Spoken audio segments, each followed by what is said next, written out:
UP चुनाव से जुड़ी इस वक्त की एक और बड़ी खबर। योगी के खिलाफ गोरखपुर से चंद्रशेखर आजाद इंतखाब लड़ेंगे।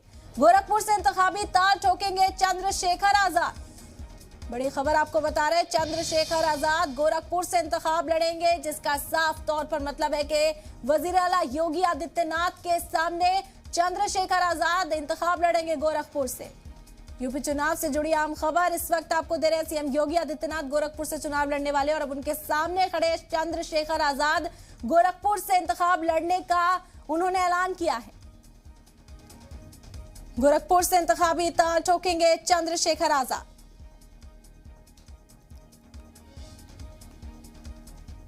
यूपी चुनाव से जुड़ी इस वक्त की बड़ी खबर आपको दे रहे हैं। योगी के खिलाफ गोरखपुर से चंद्रशेखर आजाद इंतखाब लड़ेंगे।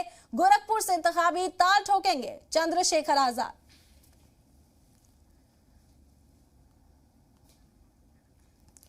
तो अहम खबर, वजीर आला योगी आदित्यनाथ का गढ़ माना जाता है गोरखपुर, जहां से वो इंतखाबी मैदान में उतरेंगे और अब ऐलान कर दिया चंद्रशेखर आजाद ने कि वजीर आला योगी आदित्यनाथ के सामने वो भी गोरखपुर से ही इंतखाबी ताल ठोकेंगे।